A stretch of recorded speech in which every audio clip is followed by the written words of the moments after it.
Okay, great. Cecilia, would you like to go ahead and introduce yourself first? Sure. So my name is Cecilia actually in Italian, but it's okay Right. for you to call me whatever you prefer. So Cecilia Lazzoni. I work at the Observatory of Padova. I'm a researcher. I'm mostly interested in exoplanets, detecting direct imaging technique, and my actual focus at the moment is looking for other moons around other worlds. Wow. Um, yeah, so this is it, I think, for what regards myself in terms of, Okay. on Nice. the professional side. Uh, I'm also, I mean, if you want something more, I'm a crochet lover. So I crochet a lot. I love Right. This is one travel. of the signatures of your personality. I guess whoever who knows you, they know that you have a Right, love right. for Like, yeah, I have crochet. like so I would say so I love astronomy, but I would say that my personal life is strongly detached from what I Yeah. do for working. All right. So I'm not that much involved in, astronomy outside of my working place, and I do many other things Right. like crocheting, traveling. Mm. I'm so much into TV series, Nice. and yeah.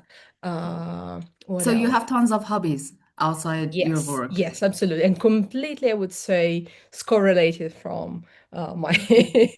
No, that work. is amazing. No, Yeah. that's something great because in this series, like we don't talk much about people's hobbies because I feel like astronomers usually deprive themselves from Yeah, developing no, not hobbies. not my They're like, case. yeah, right. I mean, you have a Not very my good work-life balance, like from what I Yeah, see, which is yeah. something that I always admire because that's something that I have been struggling a lot with. So Yeah, yeah. no, like for me, it's really important actually to, you know, h- give the right importance to my personal life as well, because I experienced some bad periods, some bad moments during PhD.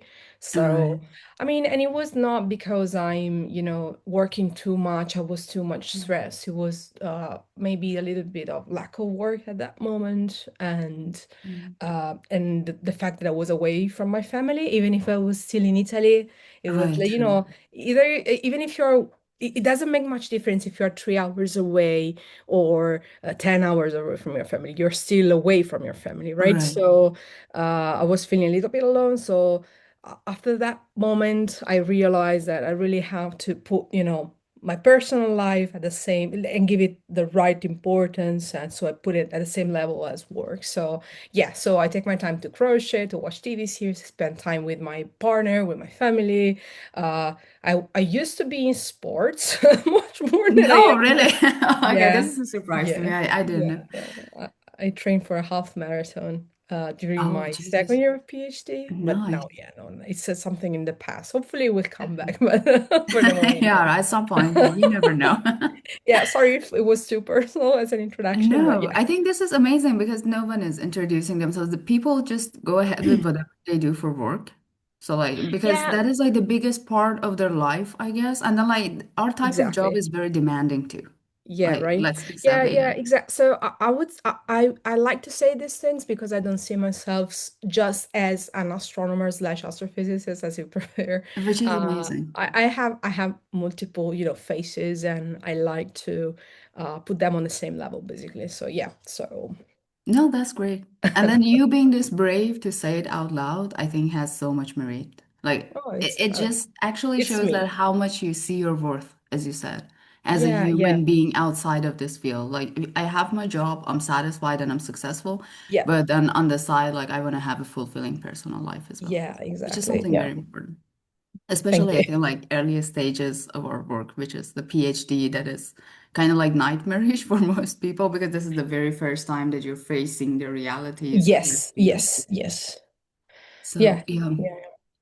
Okay, so let's get into this. How did Uh-huh. you become an astronomer slash astrophysicist? So What's your my story? Yeah, so like my first answer was studying a lot. Then okay, joking, jokes aside. So for me, it's like I don't want to say I was destined to this, Uh-huh. but I was really, really into astronomy since I was super young. So Yeah. I remember probably most people that will listen to this interview are too young to know this, but back at the time when I was around 7 or 8, Uh-huh. we didn't have infinite access to internet, right? You had Right. to turn on like the call to your phone, and then the Right. internet was switch off. And so I spent my limited amount of time on the internet looking for pictures from the NASA website Oh, to okay. Right. print. And I Right. was covering all the walls inside my bedroom with Right. pictures of planets. So I was particularly interested in astronomy since I was very young, Mm. like elementary school. Mm. And then, fortunately, I realized that I was good in math in mid school and physics as well in high school. So I remember asking my teacher my professor in the high school, if I was good enough to, apply for physicists, to be a Mhm. physicist, right? Yeah, she said, yeah, you can do that. So I was happy. I graduated at University of Pisa Okay. as an undergrad, and then I was since I knew that I wanted to do astronomy or astrophysics. Um, I was looking for some university that was more involved in the astronomy field. Pisa is not that much. Mhm. So I asked around, and they first had, so someone told me go to Trieste. Okay. And then, like someone else, like I think at that time it was the uh, director of the observatory in Arcetri, close to Mhm. Firenze, and he told me, "Oh, Trieste is very far. Just try for something closer, like Padova." Okay. So I was going to, apply to sign in for the um, master degree in astronomy in Padova. But then it was really, I mean, as I told you, like when I was young, I used to print images, especially of planets, right? Right. From the NASA website. And so after my undergrad, I asked to go for the astronomy department in Padua, and I talked to to some professor at the University of Padua, and he told me, "Oh, you have a preparation as a physicist, and I mean, maybe the university, like the master in physics, would be more appropriate for you. It's gonna give you, a more comprehensive view of what you're doing." So he advised me to apply for the Department of Physics instead of astronomy because in Mhm. Padova you have both, right? So Right. I went to Padova. I graduated I mean, before graduating, I just, took the physics department and studies, and then it was time to do the sign for the thesis, right? So the Right. master thesis, and it was really peculiar because I was going around asking, I was really into black holes because I just took an exam of general relativity. So I was Right. super fascinated by black Yeah. holes and general relativity. But there was always some focus that was pushing me towards exoplanets. I mean, Yeah. planets more than exoplanets because by that time I didn't even know what an exoplanet was. Right. So I just asked around, and I found this person, the only person in the physics department that he's working, Francesco Marzari is working on exoplanets. Right. And Sure. he told me, "Oh, maybe go to Specola, to the Observatory Yeah. of Padova, and ask them if they have something for your thesis, for some material for your thesis." And I went there, and that's how it started my, long partnership with the guys. Because after my master thesis was about interaction between exoplanets and debris disks, and it was uh, I had like part of my tutorship was in the University of Physics and part was in Specola, and then the PhD was mostly in the Department of Astronomy, and um, the now I'm still working with them. So it was like a long Yeah. lasting Really, that's partnership. true. But But if you yeah, I find the feel right like, person for you, I think like this is how it should be. yeah, right? Yeah. Right. I mean, if you're fine, because I don't want to say this like in an explicit way, but this is the way that I've come to notice. When you find the right people in astronomy for you, then you stick to Yeah, them for a very exactly. long time. Your relationship never Yeah, breaks. If you yeah, yeah, find the absolutely. wrong people though, like it's gonna like disappear in the air, like you're gonna be Yeah, working for them for a year or something, and then like it's gonna break completely. But the yeah, people that yeah, I remember from my past that I started working with, yeah, like I'm still working with them, like yeah, here and there. yeah. I With remember collaborators, that. they're like blessing. Yeah, exactly. Like when I finished the PhD, like my supervisor told me, it's good for you. You now go abroad and you have, you some partnership with other university and other people, but then you come back. You come back here. So I mean, it was not That's a amazing threaten. though. It was Yeah, not right. threatening me. It was like, we want you Yeah, of back. course. Yeah, it's Yeah, right. fascinating. Yeah, right. Yeah. That someone But wants you back always. Yeah, right. right? And it's It's true. nice to feel, that You people have a believes home. in you and will, Right. support you through your Right. stages. And but yeah, like for me, it was really peculiar because it was like, when I was little, like young, and there's another cute thing that I wanted to Yeah. tell you. Like when I was even younger, I think I was 3 or 4. I Right. used to sit with my grandpa and Yeah. we were watching the moon and Yeah. I was asking my grandpa, "Oh, could you take me the moon?" Yeah. And it was like, and he was telling me this story. It was Right. like I will build a big, big ladder and we will go there and Yeah. touch the moon together. Right. And this was like, I think I was 3 or 4. And Yeah. it's really funny that now I'm working on exomoons. And it's Yeah. like Right. the old system was trying to push me away from this field. Like people Yeah. I talked to, they were telling me, oh, Yeah. exoplanets are a very small field. People there are a close community. But in the end, no matter what, I finished doing that. So that's why I'm saying I feel Yeah. sometimes I'm sort of destined to, Yeah, to no, true, this, right. and I'm See, super this is a happy about it. recurring story that we have with so many people.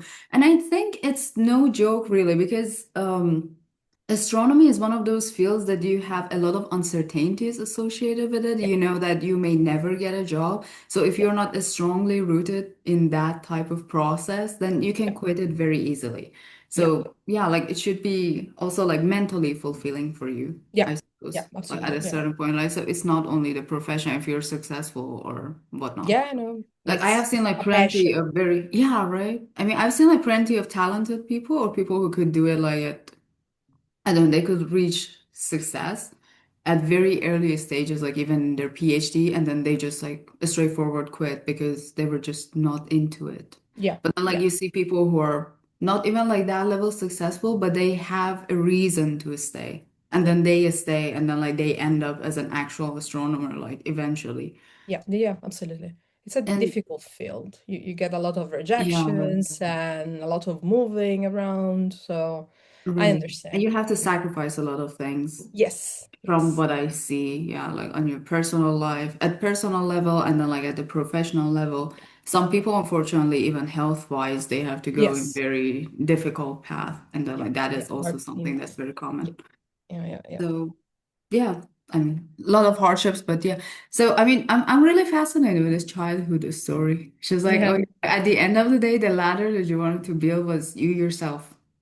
yeah, like Right? Like you wanted someone else to take you there, but you were the right yes, right. person. I build And leather. you could see it in yourself, like Yeah. from very early on, that Yeah, right. you That will is, be reaching there. yeah, right, right, right, exactly. Yeah, I didn't realize this till a few years ago that I was so Right. young and already into these things.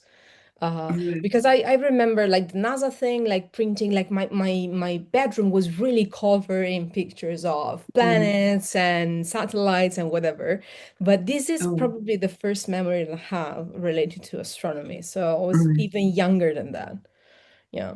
No, I mean, this is amazing because I mean, I myself, for example, like at this stage of my career, like I have no prints like that. And then you were about this. That's at 5 or 6. Yeah, Yeah. no, this is really amazing. Like I don't know how it works, but we have so many stories like this that oh yeah, like I have a very vivid memory of looking at Yeah. the skies when I was a kid, or yeah, like I mean this. moon gazing, stargazing, or like a sort Yes. of this kind, like from very early on during the Yeah. childhood, or like receiving their telescopes at the age like seven, Same. 8. Exactly. Same. Same. Yeah, right. I know, like these Yeah. are like very common traits like in this field. Yeah. So yeah, I feel like at the end of the day, with all these 100 people, we will figure out that, oh, if you have that childhood memory, then most probably you're gonna end up as an actual astronomer if that memory Yeah. doesn't exist. And I think it doesn't work the other way around in the sense that like I have a niece, for example, and I mean encourage her, to watch in the sky, look at the sky, to, I tell Mhm. her so she's fascinated by planets, so she can Yeah. tell me the names of the planets, but I can Okay. see she has not that fire, which is okay. But Yeah, right. and at the same time, none like in my family, so my mom is a lawyer, my dad is a Mhm. pharmacist, so Yeah. nobody, push me towards that, Right. True. path. So I think this was something genuine coming from inside me, Right. and that is probably the strongest push you can have to do these kind of things. Right. Yeah, So for you, this type of passion existed from childhood, yeah. which, yeah, right. I mean, this is a very common path. And then, yeah, I feel like you had a quite a smooth transition to astrophysics. Like you were Yeah. basically just, but then the connection that I don't understand, like in the middle of your story, is that how from black holes to exoplanets? I think Like, so. was there something at the back of your mind? Because they're just so far away from each other. Yes, exactly. So I back planets were always there. So Right, the things that I was printing from the NASA website were planets, not right. galaxies and not black holes. Then I studied general, so I didn't know about general relativity Mhm. before, studying Right. that, right? So uh, I got into black holes because I think those are still now, I think those are super fascinating. Right. We don't know what happens inside. I mean, I think it's really intriguing. But planets were always there, and I wasn't, I didn't even, I mean, so in Padova there is a course, like a lecture about exoplanets during the undergrad. I didn't even, I mean, follow that because I was still in Pisa. Mm, So I really didn't know a thing about exoplanets before mhm. asking for the thesis. And again, I think people were pushing me away from that, like, oh Right. no, it's not a good field for you, whatever. Right. But it was always in the back of my mind. So I was asking for something related to what I was studying and what I liked about the study that I was doing. So black holes, Mhm. something more, theoretical physics related, because that's what my graduation was in theoretical physics. So that's what I was studying. But I was curious about planets and exoplanets. So, and in the end, that was actually the way. So I'm super happy about this. Oh, wow. Yeah, This is a very that is beautiful what is that story. is Yeah, like, why but I'm saying destined. Like it's yeah, right, true. right. Because it's like absolutely crazy. I mean, I was like having the same background. Like, I mean, my master thesis was on interior solutions of Einstein field equations. So I mean, it was like the Kerr solution and then like a stuff. Uh-huh. But then, I mean, I really wanted that. I mean, I wrote a thesis on that. And then Uh-huh. like for the beginning of my PhD, I started doing like computational theoretical physics. And then like I figured out that, okay, that is not for me. Then I like Okay. had a Okay. huge shift towards like observational astronomy. Okay. But really, exoplanets came very later. And then like it was just really type of a job for me. Like this is why like for you, I guess like yeah, like it was always like at the back of your mind, Calling me. Yeah. like, Yeah. yeah, Yeah. Yeah. like from the childhood, like Uh-huh. something that had. I don't know how were you like programmed to do this. I have no idea. You really don't have that discerning power to understand what suits you best in the future. But then if it gets inside your brain like very early on, I think the seed is there, and then like there's Yes. gonna be a very young tree out of that, like Right, right. Yeah, I was just out of later on. curiosity actually because I wasn't aware of the exoplanetary field. So the techniques to detect exoplanets, Right. the theory behind them. So I knew nothing. Uh, like black holes didn't work because nobody proposed me a thesis on black holes. So I Right. don't know how it might have gone if, I mean, someone proposed me, okay, we can Mhm. work on this thing. They Right. proposed me neutron stars. It was not super appealing to me. So, Okay, but yeah, yeah, right. but again, like the exoplanets were calling me. I mean, planets were calling me. So Yeah, right. yeah, No, I can see that. Like this was the theme of your journey, that there was like right, something yeah. building up throughout years, right? And then like, Hmm. yeah, I mean, it came out in the right Yeah, time. right, yeah, I yeah. mean, yeah. And it was probably the right thing, hopefully. We'll Oh never know man. because I don't know how it would have been to work with black holes or general relativity, but it works now with exoplanets, so I'm happy about it. No, yeah, I mean, yeah, this is an amazing story that you have like pieces coming together throughout the years. I don't know, like Right? in 3 decades Uh-huh. continuously. Like, Yeah, yeah, yeah, yeah. that Yeah, is yeah. real nice. Uh-huh. Okay, so let's go for the second question. Okay, before we move to the second question, Yeah. I actually have like another like open question. Um, so you've been in astronomy, astrophysics for so many years now. Is that a moment that crystallized in your memory? Like you were fascinated so much by something that kept you going? Because like PhD is this phase that you're facing a lot of difficulties and Yeah. hardships. Mm-hmm. And then like after that, like I mean you had like another postdoc and then like for a while like you were away and then now you're back in Padua. Like is there a moment that you always look back to and say that, oh, this thing was really beautiful. Like it really shaped my career or something like that? Um, so I'm not sure there is one. I don't think there was ever something uh that I was not fascinated regarding Um, astrophysics. So I think that the fact that my master was mostly focused on theoretical physics. So we mm, didn't have many courses regarding astrophysicists. So sorry, astrophysics. And I remember that when I had to pick my, optional courses. I decided to go to the astronomy department and have one about galaxies, and it was super cool. I was so happy because that was actually so my after 5 years at the university, I remember like my first course regarding astrophysics was my first year in the master in Padova, and it was a really general one and was most focused on cosmology, and that is right. something I'm not that much into. Right. So Same. it was like, okay. I mean, I was happy because it was really my first one. I was super excited, but was not exactly what I was looking for.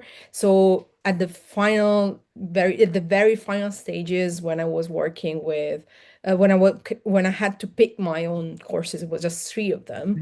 I had like this one about galaxies, and that was super fascinating. And so I was like really into that, and I was like, okay, this is gonna be my career probably after that. Um, I mean, I had proof that I really liked because up to that point it was just, a dream because I studied Right. mechanics, thermodynamics, whatever, but Mhm. nothing related to astrophysics, right? Right. Um, but so that was something that strengthened my passion, but I don't know if I have a memory that I can just put there and say, okay, that was it. Maybe my first experience at the telescopes, like at Paranal, Okay. that was wow.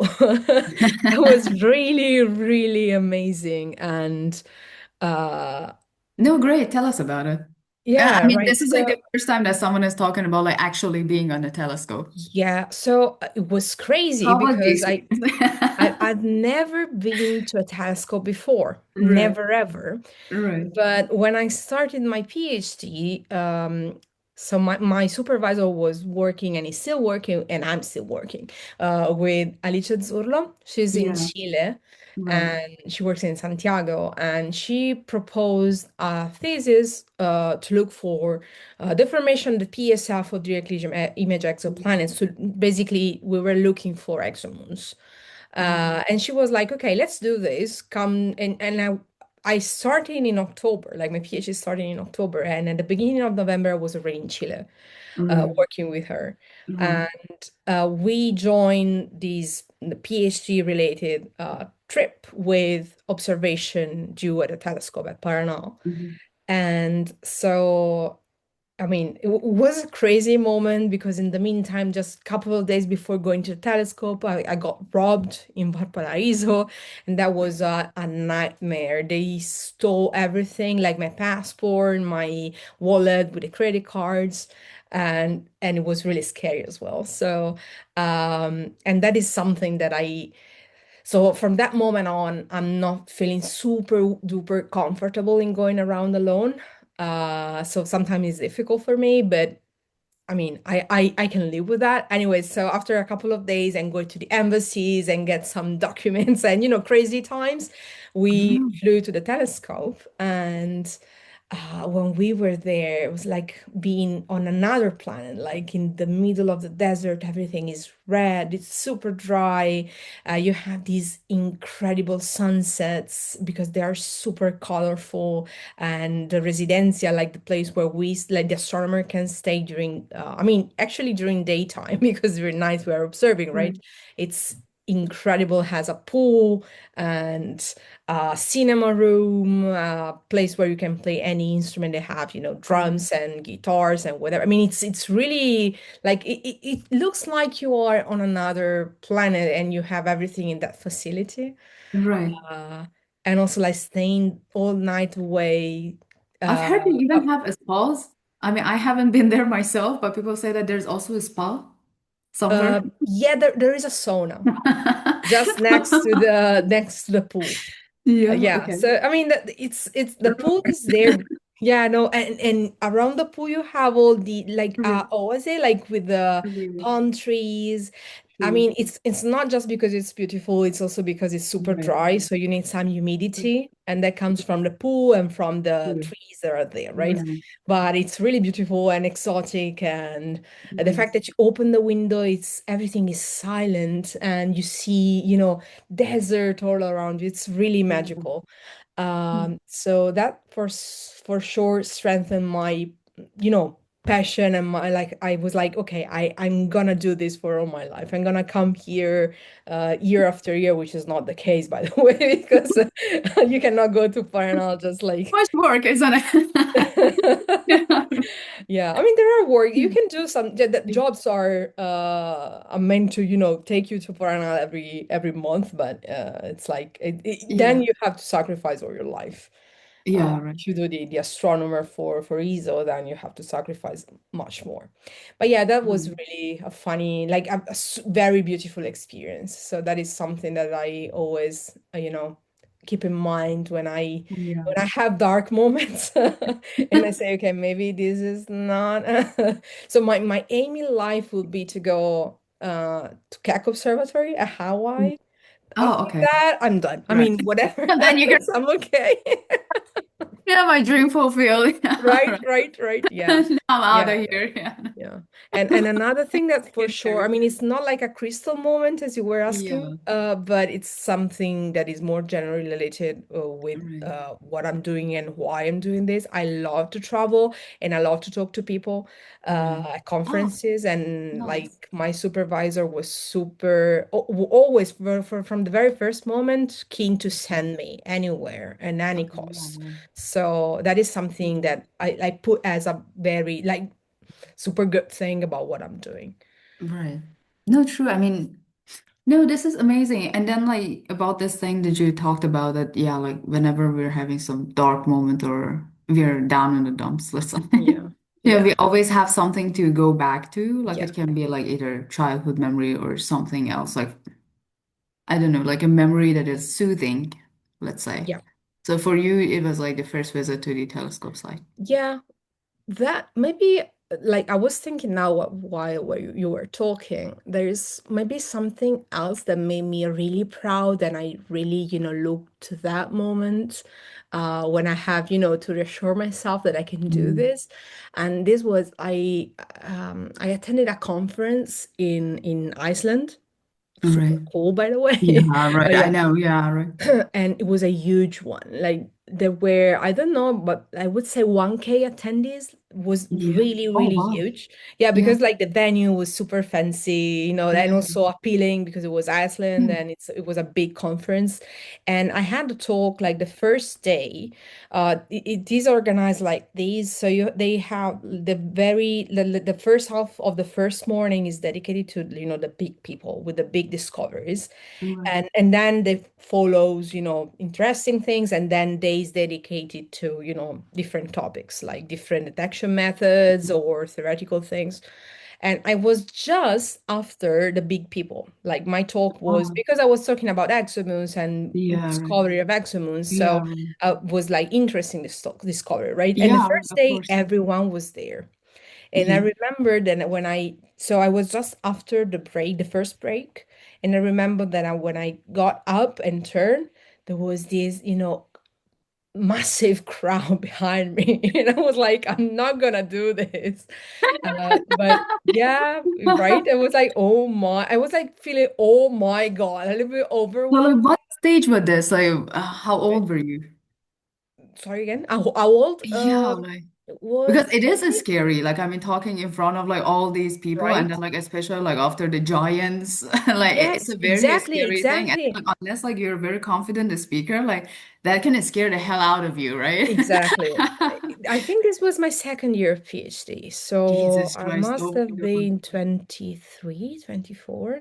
Jesus. Yeah, I Oh, was God. super early Yeah. stage career. Right. Oh. So yeah, so Oh after my the God. break, I was Okay. like, okay, let's do How this. was I it? mean, it was great actually. That is something Yeah. that I always keep in my mind. I was like, you were brave Right. enough to face, Yeah, to do that, right? 800, 1,000 Yeah, people no, and right. just do that No, and true. present your work. So be Yeah, proud right. of that. So, and No, also that is when I amazing. got my first postdoc, Right. uh, the person that hired me in Exeter, I Yeah. wrote him an email saying, would you be interested in my profile? I was like, oh, you're the girl that presented in Oh, Iceland.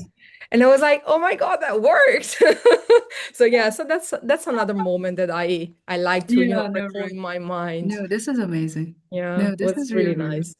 yeah. Scary, but after that you feel, the most powerful person in the whole world, right? You were like, okay, Yeah, no, I true. got Because it. you're like, okay, yeah, like if I was competent enough to do that, like it gives you a huge boost of Yeah, confidence, I yes, believe. yes. And then, yeah, like it drives you forward. So, Yeah. yeah, like I feel like some of our best moments actually are the ones that we started moving out of our comfort zone. Yes, So, like, you absolutely. have a completely different experience, and then your brain, like, literally catches like every Yes. single drop of that Yeah. because you're like, okay, yeah, like, Yeah, I mean, yeah, I yeah. can do it once. So, like, I mean, I can do it twice, thrice, whatever. Yes, absolutely. Yeah, Right. yeah, sure, sure, for sure. It's Yeah, really no, nice. Yeah. true. Yeah, amazing. Okay, so I feel like now is the time. This is the right time to like move to the second question. Let's go, let's So, go. how do you feel as an astronomer every day? Like not So, like the day that you're like frustrated or yeah, like yeah, the yeah, days sure, that sure. you're like stressed out about something or like not the Mhm. ups and downs because there's a lot of that in our career, Yeah. but then on an average day. So, when I read this question, I was going to answer like a mixture of feelings because, as you said, it's Right. up and downs. Um, I would say that so on the average day, because sometimes you feel really excited. Right. So True. as I told you, I work in like direct imaging of exoplanets, which is a really disappointing field in some ways because we have very, very, very few detections. Right. And So, it's a very young field, so this is why like it has a good future, I guess. I mean, right? you're Yeah, yeah, absolutely. like yeah, like Yeah, it's yeah, a that's field true. that's That's completely flourishing, true. right? So yeah. But at the moment, I mean, like I just Right. 10 days ago, I was in Exeter. I was Right. visiting Yeah. people there, and I spent one entire week trying to convince myself and people there that I found an exoplanet with James All Webb, which right. is, I mean, they don't have many Yeah. even with James Yeah, Webb. right, And true. then after one week, we discovered that that was not an exoplanet, it was just a background Okay. star.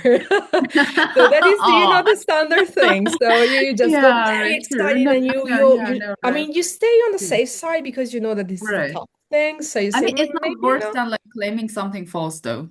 I think Yeah. like that is the real danger that if you're Yeah. misinterpreting your data and then it comes out like after you. But then if No, you're just all like getting right. it, Yeah, yeah, yeah. And it was exactly the right, like the right position because it was mm, inside the disk. So I uh-huh. did all the calculation. It was not. So Right. so yeah, I would say, but the standard day, which is, I mean, could be something like this. So Right. something on the exciting part, I'm trying to prove in Right. something, or something on like so something okay, apart from the very beginning and very end, so super excitement and super Yeah. disappointment, I would say like it's I would define my days as challenging, like in the sense that they challenge myself Mhm. to push my knowledge and my abilities, my skills, because Right. I always have to face something new.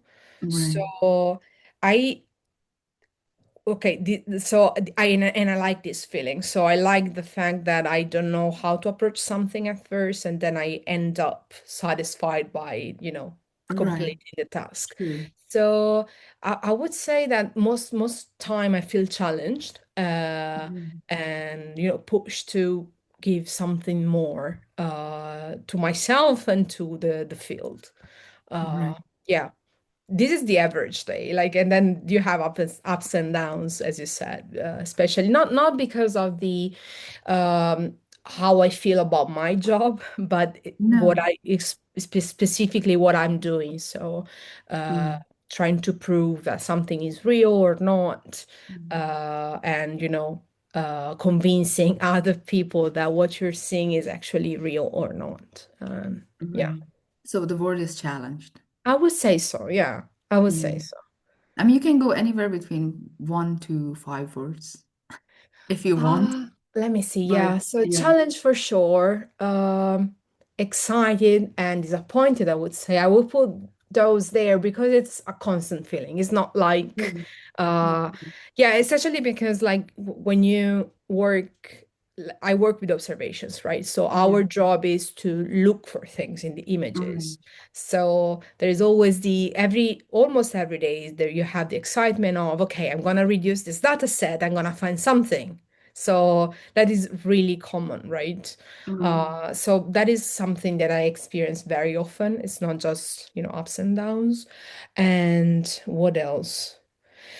For sure, there are, I mean, sometimes you have, but I don't know if this is related, is if something that goes, it's true for every single day, but you are sometimes scared, I would Yeah. say, not Right. to be uh able to do things for sure. So Right. sometimes it might mean it's true that you are challenged. Sometimes it could be a good thing because you can say, okay, I Right. can do this.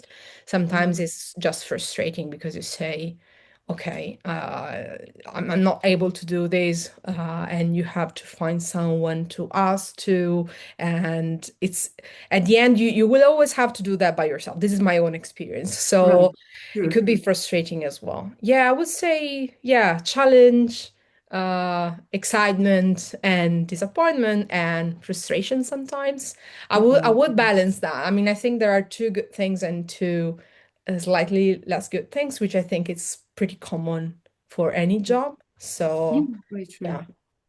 But especially our type of job that you're always getting like kind of short-term contracts and you never know like when you're running out of the Exactly. fuel and then like what's coming next. And then if you So can I have, even, yeah, please yeah, go. no, sorry, go for it, go for it. No, I was just thinking about like, yeah, like we don't even know that for how long we're going to be doing what we're doing Yeah, today. So, I yeah, mean, for my case, like I have been like hopping around a lot. Like, I mean, I'm enjoying it, but then like at the same time, I can never see what is my next project or like what is the theme that I'm going to be working on. I mean, yeah, it makes it very exciting for me, but at the same time, like you don't know like for how long you can continue doing this. yeah. And this is a Um, feeling that is like dragging a lot of people back. And they're like, okay, yeah, like, I mean, I was interviewing someone else and he was like, I submitted like around 60 job applications in the past few months. And then like, I okay. didn't even hear back from some people. And then these high profile universities, at least like they should know that you have put in some amount of work, and then your time is precious too. So like Yes, we say yes. that we have reviewed your application, and then we Yeah. had some other application. Yes, yes. Yeah, acknowledge the fact that I sent something. Yeah, Yeah, so f for me, to be super fair, I was not into this rush of application. I was super lucky because probably for my first postdoc, I applied for.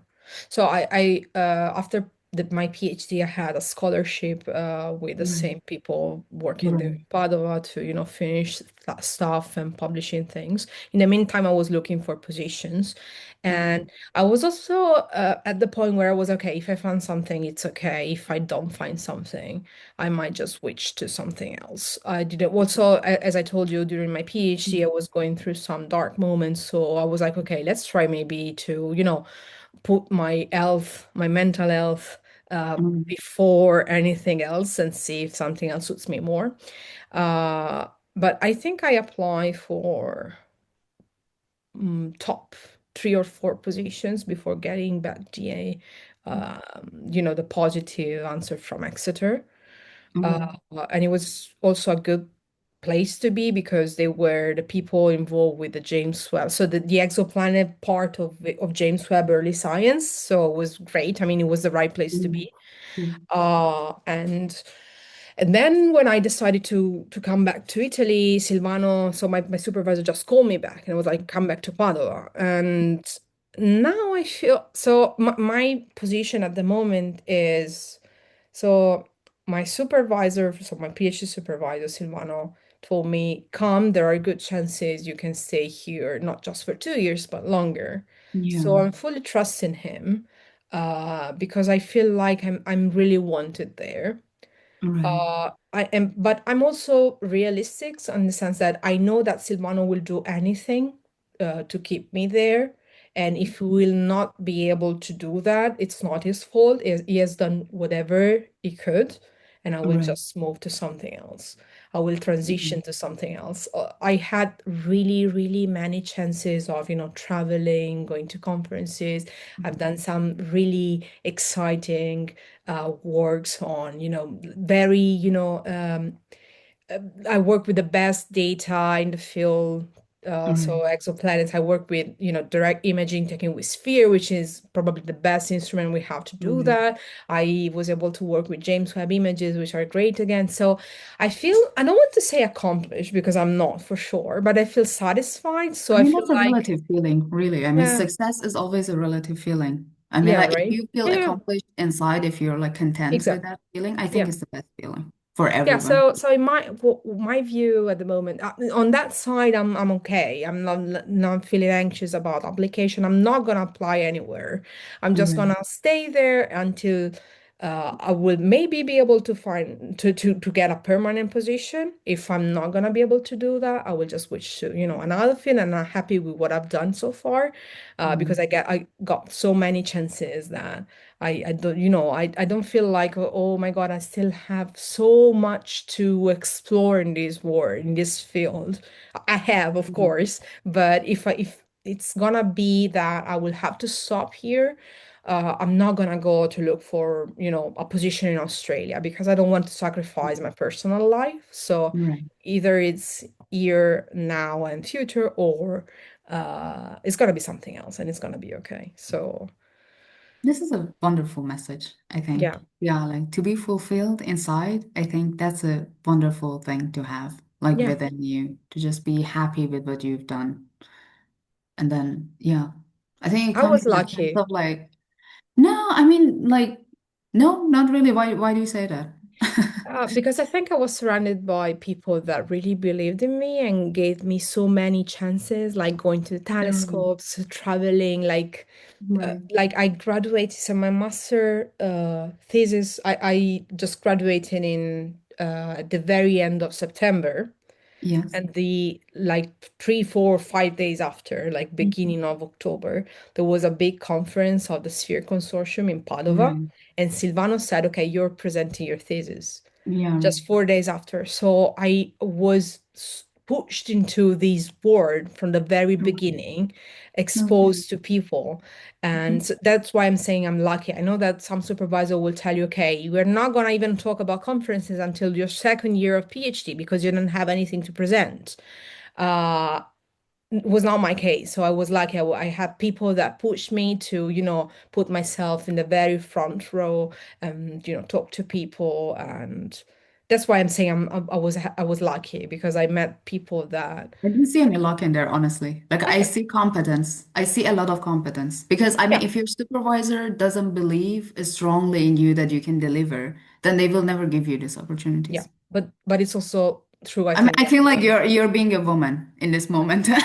no, You're no, no, no, because I know given that the there chance, are, like no, no, no, like no, no, no. passively looking at But it. I know that there are people that are competent and their supervisor will not see that. Oh yeah, like that is like an unfortunate case. That Yes. that is why I'm We saying have, yeah, like that fortunate. is exactly, yeah, like the Uh, unfortunate side yeah, of it, I right? think I'm able to do this. Yeah, right. I have the confidence to say, okay, Right. I can deliver, as you said. Yeah, right. But on the other side, you have also to have someone that will tell you, yeah, I believe that too, and I will pay you, I don't know, 2Ks to go to Yeah, right. Iceland, 2Ks to All go to right. United States, you Yeah, know. right. So also now that like at the moment I'm working on a different so my fundings are to basically work on the Shark instrument, which All is a right. new instrument installed in True. Arizona, and LBT still direct imaging of exoplanets. It's a new instrument, so they need people to, start to develop a pipeline and help with the data reduction and the data acquisition and blah blah blah. And part of that is funded on the Shark instrument, and part is coming from Silvano, so previous supervisor. Right.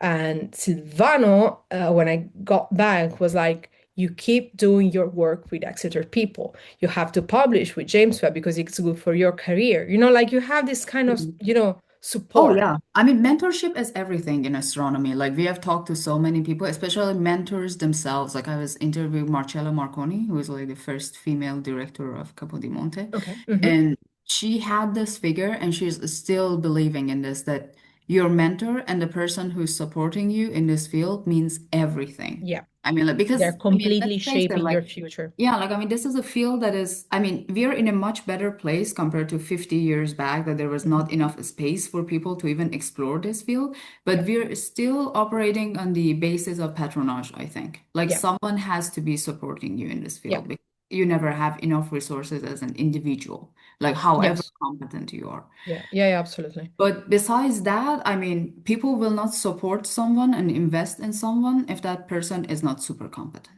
Absolutely. I Sure. think. No, no, I agree with you. I'm not saying I'm not. I believe in my, Yeah, no, possibilities, right. in I my, mean, I think like you're also like seeing a lot of value in like the support that you're receiving, which is yeah.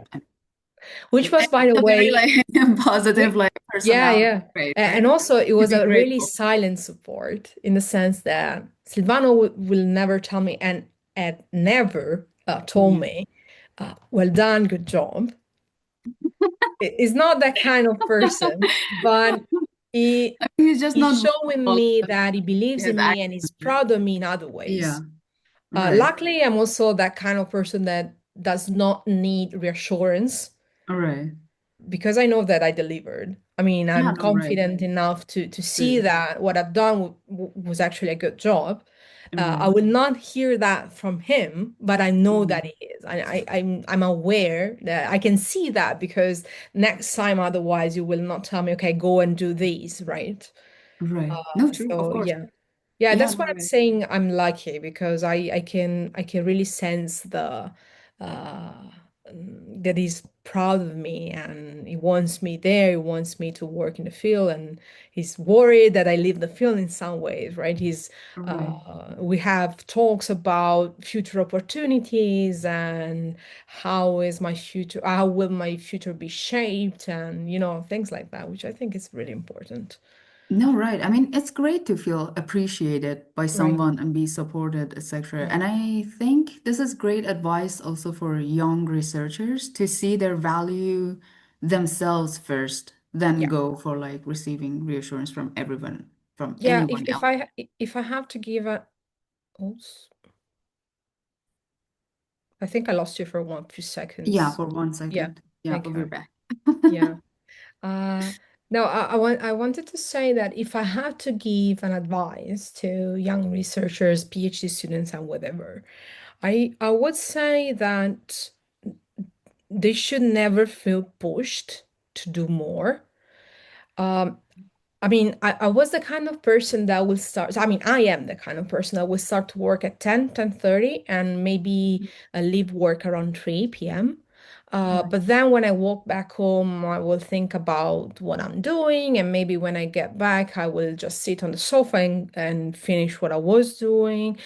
Right. What I'm saying is that don't feel, like I hear people saying, oh, my boss is getting in at 8 a.m. So I feel, obliged to be there at the same time. I'm like, no, because I think especially well, what we do is super related to when we are productive, most Mm. efficient. And there are people that are more efficient in the day and in the night.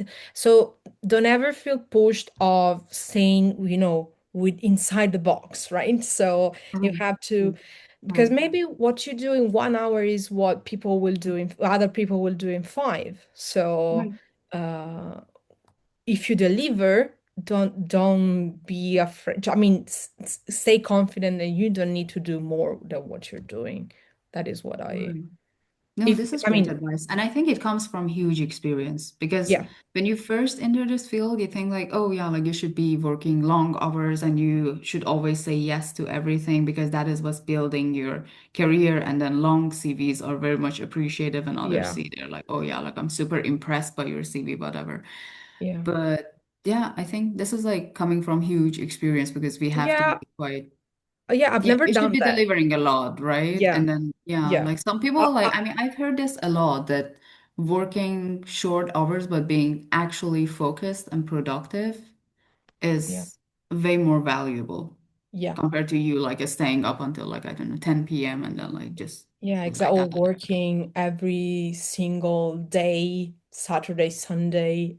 Oh, yeah, I mean, which I is feel very like common in our field, right? right. I mean, there are weeks when I work on some, for example, when I do observations, right? Sometimes Right, they come during the weekend, but like to maintain my balance, what I do is, okay, I work on Saturday and Sunday, so I'm gonna be free on Monday and Tuesday right.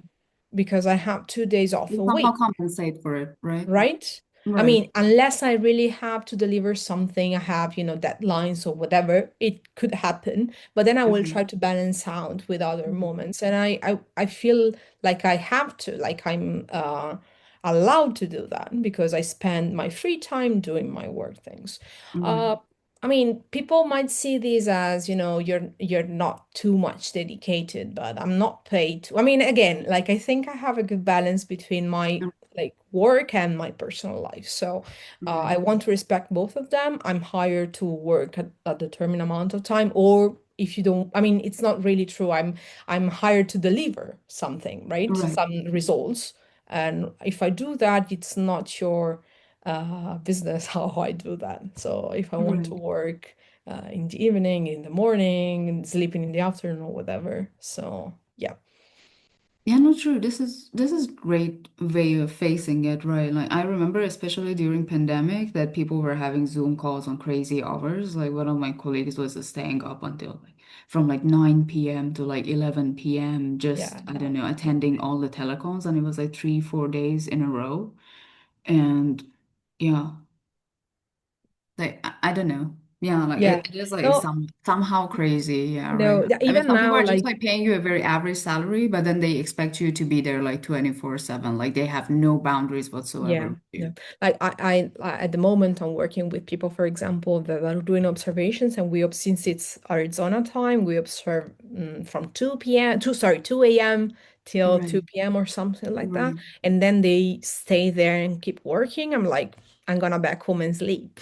Yeah, I'm right. not gonna stay. I mean, unless again I have something that I really have to do, I'm Right. gonna go back and have, a nap or something because I stayed No, awake true, the whole right. night. No, right. I mean, some people, yeah, like they're really having a hyper capitalistic idea of Yeah, this field right. because it's just like, yeah, like the more you have, the better your CV will look like and your profile Yeah, as but well. then these people are super stressed. You cannot talk Oh, to them they are. because they're Yeah. always nervous and, on the verge. So I'm Yeah, like, right. And they this is develop not good for your health, diseases right? too, like at earlier stages of life, unfortunately. And Yeah. I mean, I don't want to say that I have evidence to back this up, but I can see compared to a decade back, we have way more astronomers and astrophysicists who are passing away before the age 50.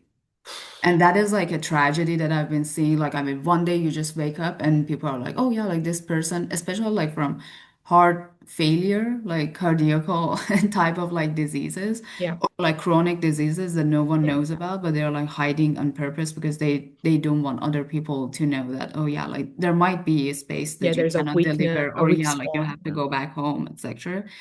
So, yeah, Yeah. I think That's this is a fucked up. very wise approach to Yeah. how to do our type of job, which is like very, very demanding and competitive. Yeah. Right. Yeah.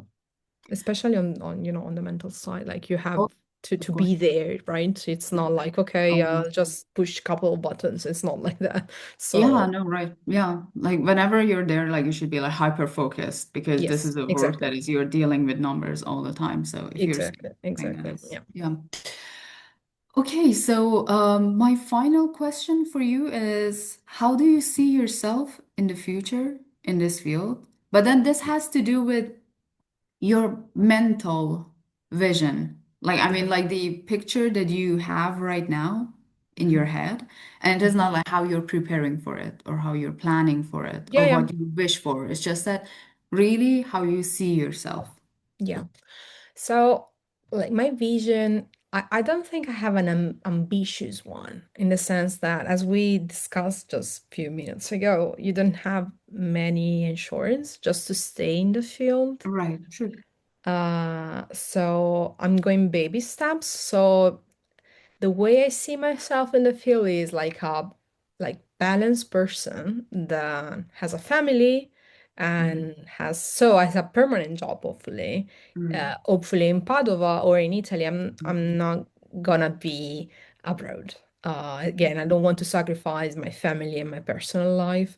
mm, And I want to so the realistic vision would be me with a permanent position at the Observatory of Padova, with a small group of people working on exomoons, hopefully. So having fundings to, have PhD students and mm, postdocs helping me with this kind of research. And at the end of the day, like close my laptop and go back to, my kids and my husband. So this is what I think it's not super ambitious. I don't want to be, the director of the Max Planck Institute, but I think I think what I envision for myself is an happy life. It's a So, very happy picture. Yeah, I just wanted to say, right, yeah, right, like it's yeah, a yeah, like it's the uh, imagination, like real imagination of happiness and yeah, content. exactly, yeah. I think that is what I wish for myself. And I'm so I happy think that also you've it's discovered true. that what is working for you and what Sorry makes you happy. again. Like Sorry I'm again. so happy that you've discovered what makes you very happy and Yeah, yeah, yeah, you're yeah, pursuing that. yeah, Like the tone that you had in this interview, which is not something that I have had with so many people in this series, is that you're very content. yeah, You're yeah, yeah, happy where you are. yeah. Like I you're am. satisfied, you're fulfilled, and then Yeah. there are not that many steps ahead of you. It's like, oh yeah, like I'm very happy with like where I am, and then like my progress is like something that is steady, and I'm like moving towards that. And Yeah. yeah, Also, what I'm doing, so exomoons, all right, it's really pioneeristic field. true. So it's already something that is like looking at the future. So Mhm. uh that's maybe why I don't want, so like my ambition would be at some point have the confirmation of one of these exomoons, right? And this will Right. come in the next years with big telescopes Mhm. like ELT. So it's Mhm. something that is already there in the future. And I don't Mhm. think that for the next 10, 20 years, uh, so it's gonna be the evolution of exoplanetary fuel, right? So Mhm. probably that's why I'm not looking for something else or trying to imagine something fancier or it's already fancy. What I'm saying is like Right. it's already exotic, it's already very difficult, and it's gonna be better in the future and maybe more satisfying in the future. But yeah, but I'm happy. Like this is what I imagine for myself in 5, 10 years. Like this is what I, dreaming and during nights, right? When Right. I go to bed. So Right. yeah. So yeah, I think like there's a lot in the future happening for you. Like Hopefully. when you're seeing it, this is why like all the excitement is like building like at the back of your head, but then like it's just still like so much to look forward Yeah, to. sure. So yeah, quite nice. I think Yeah. we have talked about so many things, but if there's like a closing comment or like type of advice that you want to give people, or I don't know, Um, anything that you want to add, anything that we have missed out on, forgot, I don't know. So I guess most people in that will, watch these interviews gonna be maybe not all of them, but many, young researcher that will look Right. for, experiences, dig for, Right. advices and stuff like that. And as I said before, I would just value a lot uh, your personal life, your hobbies, and find a good balance between what you're doing. So in Italy we say lavori per vivere, non vivi per lavorare, which means uh, Aha.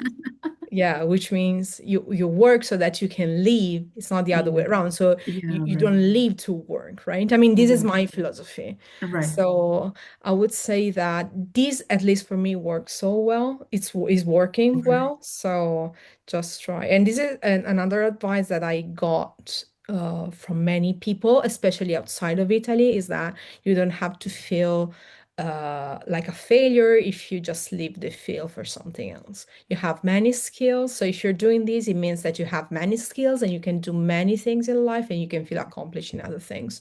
So doing other things. So yeah. Uh, if I can stay, it's gonna be a dream. If I cannot stay, it's gonna be okay. Anyways, I've done so many things that I feel happy. I think astronomers are such clever and competent people. Wherever they go, they can build themselves a happy and fulfilling life.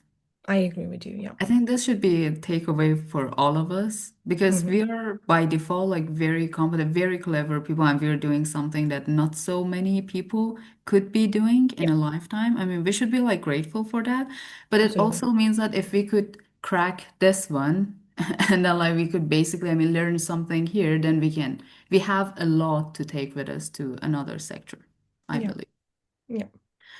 So this was wonderful. I think if Mhm. anyone wants to become an astronomer, this is a great interview to listen to because it's Yeah. like really giving that sense of like fulfillment, happiness, and yeah, like a very mature view of how your postdoc should be looking. I don't know. Yeah. Right. Yeah. So yeah, thank you so much for your time. I Thank really you. enjoyed it. Yeah, me too. Thank you so much.